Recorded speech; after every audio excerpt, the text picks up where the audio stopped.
Subject is Computer Architecture and Organization. This is unit number 4, Input Output Organization, lecture number 5. Myself, Mani Singhal, Assistant Professor, Department of Computer Science and Information Technology, College, Arya College of Engineering and Information Technology. Content: Input Output Processor, IOP. We already discussed in lecture number 1st. CPU IOP communication. Third is asynchronous serial transmission.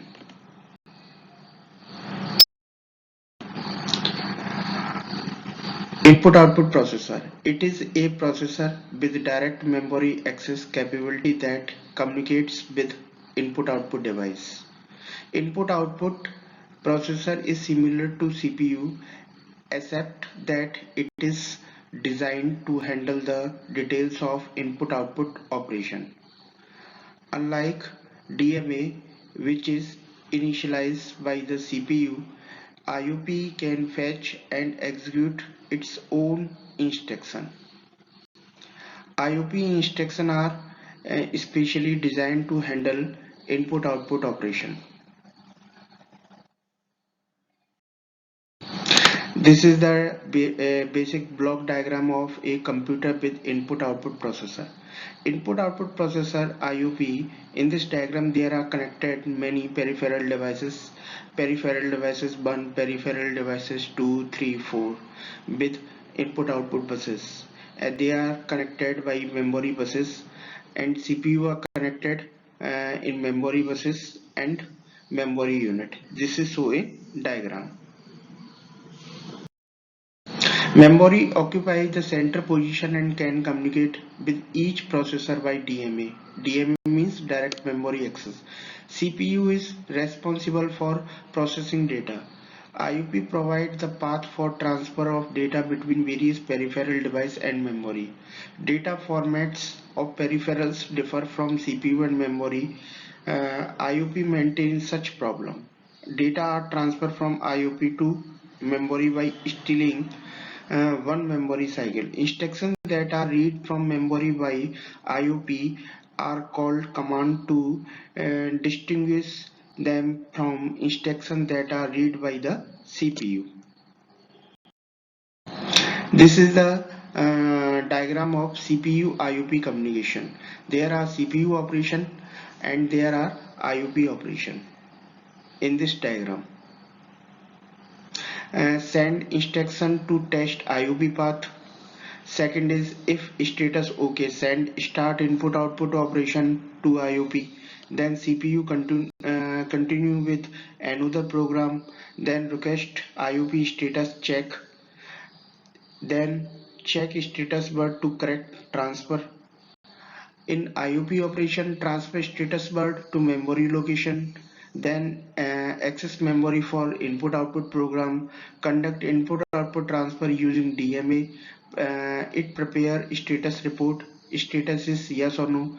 Then input output transfer completed by interrupt CPU. Transfer status word to memory location.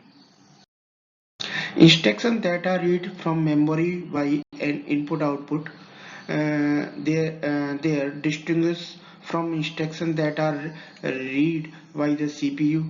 Second, command and prepared by experienced programmers and are stored in memory. Third, command word is equal to input output processor program. Then we discuss asynchronous serial transmission. The transfer of data between two units is serial or parallel. In parallel data transmission, n bit in the message must be transmitted through n separate conductor path. It means bus. In serial transmission, each bit in the message is sent in sequence one at a time.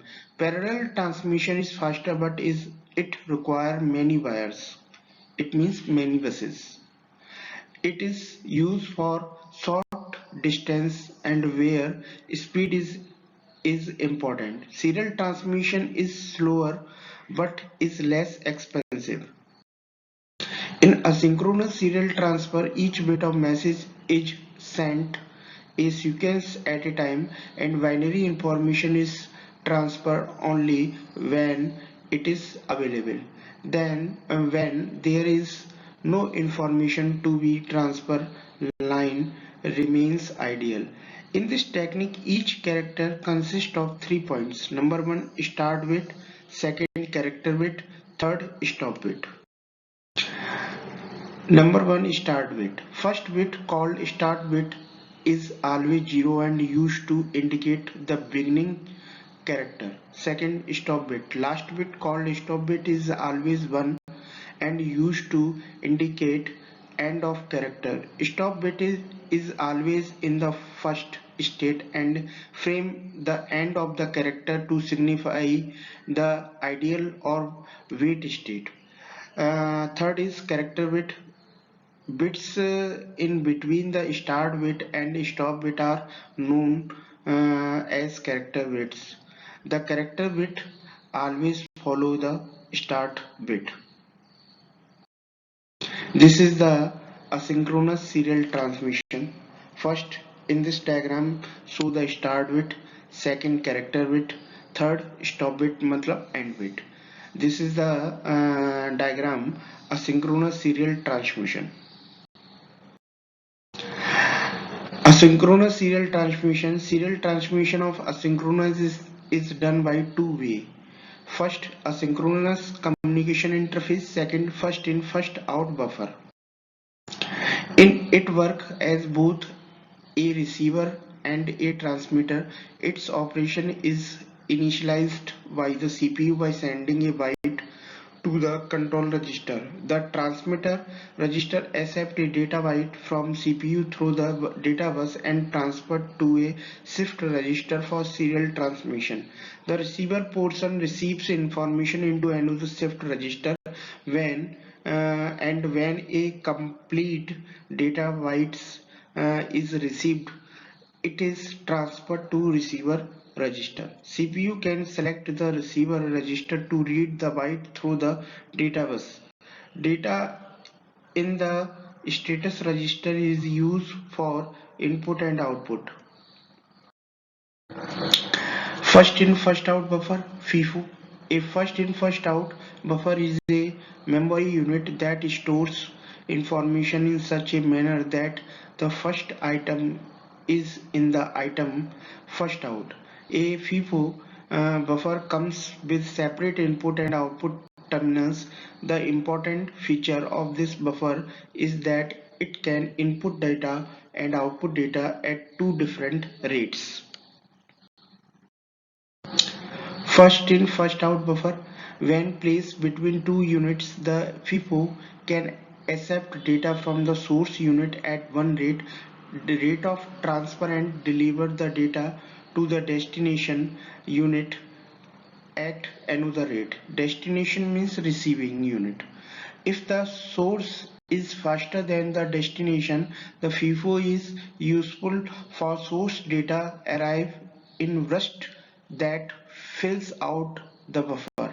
FIFO is useful in some application when data are transferred asynchronously. Thank you.